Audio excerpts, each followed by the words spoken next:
Hello Ram Ram दोस्तों। मैं अमित धारीवाल आप सभी का आपके अपने YouTube channel the brain education पर हार्दिक अभिनंदन करता हूं।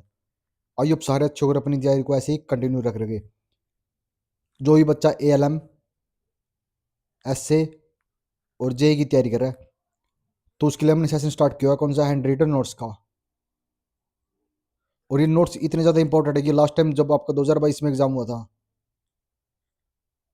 तो वहां से 68 क्वेश्चन इन नोट्सों से देखने को मिले थे, 70 में से। अगर आपने वो पहली क्लास से लेकर लास्ट क्लास तक ये कंप्लीट कर लिया ना, तो आपका सिलेक्शन 100% है भाई। हमारा टॉपिक चला हुआ कौन सा, basic electricity. Last time basic electricity के 17 क्वेश्चन एग्जाम में आए थे। अगर आप बेसिक इलेक्ट्रिसिटी हमारे साथ पढ़ोगे, हम आपको लगभग 500 के आसपास क्वेश्चन करवाएंगे और आप यहाँ से 20 प्लस स्कोर अपना बहुत इजीली कवर कर सकते हो। तो हमने अब तक 150 क्वेश्चनों को कवर कर लिया। आप जिसने वो क्लास नहीं देखी, तो बैक करके वो क्लास जरूर देख लेना, आपके लिए बहुत ज़्यादा इंपॉर्टेंट रहने वाले क्वेश्चन है।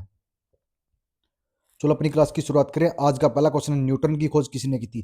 तो न्यूटन की खोज किसने की थी? तो ये की थी चैडविक ने। 1 किलो वाट घंटा का मान क्या होता है? तो होता है 36 लाख जूल के। जल एक उष्म का न्यूनतम इंसुलेशन प्रतिरोध है, तो जल का क्या होता है? 1 मेगा ओम होता है। व्यवहार में पृथ्वी को शून्य विभव के स्थान के रूप में चुना जाता है, क्योंकि पृथ्वी का मान विभव लगभग शून्य रहता है या स्थिर रहता है। ठीक है ना? क्या रहता है? स्थिर रहता है। शुद्ध प्रतिरोधी परिपथ में कोई ट्रांजिट नहीं होता, क्योंकि कोई संग्रहित ऊर्जा नहीं होती। दो लंबे समांतर चालकों के बीच बल खालिस्तान के व्युत्क्रमानुपाती होता है, तो चालकों की दूरी का ये व्युत्क्रमानुपाती रहता है। विद्युत की मात्रा है, तो कौन सी है? कूलम्ब है। ईएमएफ के स्रोत के लिए आवश्यक है इलेक्ट्रॉन को गति प्रदान करना, इसके लिए इंपॉर्टेंट रहता है। 1 कैलोरी बराबर होती है, तो 4.187 जूल के। इंसुलेशन प्रतिरोध का बहुत कम मान इंगित करता है, तो तत्काल जांच के द्वारा। मैट्रिक हॉर्स पावर बराबर होता है 735.5 या 736 वाट के बराबर रहता है। किरचॉफ के धारा नियम के अनुसार एक जंक्शन बिंदु पर मिलने वाली सभी धाराओं का बीजगणितीय योग हमेशा शून्य होता है। मोस्ट इंपोर्टेंट है भाई, किरचॉफ के धारा नियम। एक जंक्शन बिंदु पर मिलने वाली सभी धाराओं का बीजगणितीय योग हमेशा शून्य रहता है। एक अच्छा अर्धचालक कौन सा है? तो सिलिकॉन और जर्मेनियम एक अच्छे अर्धचालक है। ओम के नियम के अनुसार किसी परिपथ में प्रवाहित धारा खालिस्तान के व्युत्क्रमानुपाती है, तो ओम के नियम के अनुसार धारा हमेशा प्रतिरोध के व्युत्क्रमानुपाती रहती है। एक तार का प्रतिरोध हमेशा बढ़ता है यदि तापमान बढ़ जाता है। प्रतिरोध का मान खालिस्तान के द्वारा मापा जाता है, तो ओम मीटर के द्वारा इसका प्रतिरोध का माप को मापा जाता है। धारा का मात्रक है, धारा का मात्रक होता है एम्पियर। तीन प्रतिरोधों को श्रेणी क्रम में जोड़ा गया है, उनका परिणामी प्रतिरोध सभी का योग रहता है। जैसे R1, R2 और R3 है, तो इन तीनों को जोड़ेंगे ना, R1 plus R2 plus R3 बराबर इनका जितना भी योग रहेगा ना, तो ये सभी का योग रहता है। एक तार का प्रतिरोध खालिस्तान पर निर्भर करता है। तार का प्रतिरोध हमेशा पदार्थ पर निर्भर करता है। किरचॉफ का द्वितीय नियम खालिस्तान के संरक्षण के नियम पदार्थ है, तो किरचॉफ का द्वितीय नियम तो ये ऊर्जा का संरक्षण नियम भी है। कौन सा? ऊर्जा का। विद्युत हीटर के तत्व खालिस्तान के बने होते हैं, तो विद्युत हीटर के तत्व नाइट्रोजन के बने रहते हैं। ऋणात्मक तापमान गुणांक होता है, तो विद्युत अपघट्य होता है। निर्वात के लिए पारवैद्युत क्षेत्रांक का मान क्या रहता है? तो एक क्या रहता है? 1 रहता है।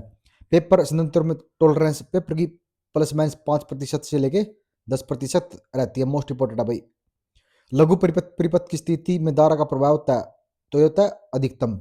लघु परिपथ में आदर्श स्थिति में धारा का मान ये रहता है अनंत। 4.7 ओम प्रतिरोध का कलर कोड होता है पीला, बैंगनी और गोल्ड। 1000 बराबर होता है 1 नैनो फैराड के। मोस्ट इंपोर्टेंट क्वेश्चन है भैया। अगर आपने इस क्लास की पीडीएफ चाहिए, तो उसके लिए आपने क्या करना पड़ेगा? तो उसके लिए आपने ये तो कमेंट करना पड़ेगा कि पीडीएफ। ठीक है, आपको लिंक मिल जाएगा कंप्लीट पीडीएफ के लिए। यह आपने करना पड़ेगा the brain education Telegram channel. भाई ये कंटेंट इतना ज़्यादा इंपॉर्टेंट है भाई। अगर आपने कंटेंट को अच्छे से कर लिया ना भाई, मैं आज भी लिख के बोल रहा हूँ कि आपका सिलेक्शन 100% है। कोई आपका सिलेक्शन नहीं रोक सकता। आप कहीं से पढ़ रहे हो, हमें कोई मतलब को नहीं। लेकिन मैं जो पढ़ा रहा हूँ ना भाई, अपना छोटा भाई बड़ा भाई जो भी मान कर ना, तो मेरी रिक्वेस्ट है, अगर सिलेक्शन चाहिए तो इस कंटेंट को जरूर पढ़ लेना। आपका 100% सिलेक्शन है। और सबसे मेन चीज़ है भाई, मैं आपको नोट्स फ्री दे रहा हूँ।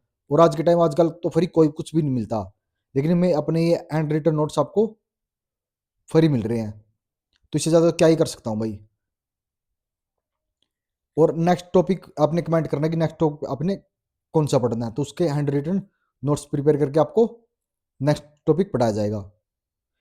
एक आयाम की ऊपरी और निचली सीमा के बीच अंतर कहलाता है, तो इस कहलाता है सहनशीलता। एक मेगा ओम का मान रहता है 10 की शक्ति 6 ओम।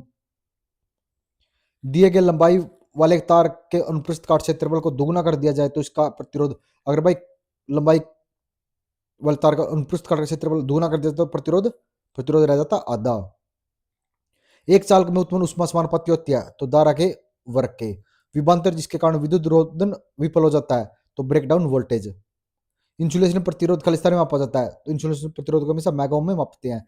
1 किलोवाट आवर किसके बराबर होता है, तो 1000 वाट आवर के बराबर रहता है ये। वोल्ट तक इकाई है तो वोल्ट तक इकाई रहती है वोल्ट। किरचॉफ के नियम के अनुसार लूप में किसी भी बिंदु पर धारा का मान हमेशा शून्य रहता है। विद्युत वाहक बल का चिन्ह के निदान के लिए गिरते विभव का मान होना चाहिए, तो गिरते विभव का मान हमेशा ऋणात्मक रहना चाहिए। किरचॉफ का नियम किससे संबंधित है, तो धारा तथा वोल्टता से। विद्युत ऊर्जा का उसमें ऊर्जा में परिवर्तन का सूत्र के अनुसार आई स्केयर आर टी, ये मोस्ट इंपोर्टेंट है भाई। ऐसे बराबर क्या रहता है, आई स्केयर आर टी रहता है। स्वतंत्र का प्रयोग बढ़ने से किया जाता है तो शक्ति गुणांक। जब किसी भी चालक में ऊष्मा उत्पन्न होती है तो खालिस्तान का पालन करते हैं, तो वह कोई भी चालक है जो अगर उसमें ऊष्मा उत्पन्न होगी नहीं तो वो जूल के नियम का पालन करता है। कूलाम बल तथा गुरुत्वाकर्षण बल खालिस्तान का पालन करते हैं, तो कूलाम बल और गुरुत्वाकर्षण बल हमेशा व्युत्क्रम वर्ग के नियम का पालन करते हैं। भाई सबसे मेन चीज है कि आपको 7 से 8 मिनट में आपको 50 क्वेश्चन का रिवीजन करवा रहा हूँ। अगर आप ये 50 क्वेश्चन कहीं और से पढ़ोगे लगभग आपको 2 घंटे का टाइम वेस्ट हो जाएगा। यहाँ पर सबसे मेन चीज है कि आपका टाइम वेस्ट नहीं हो रहा।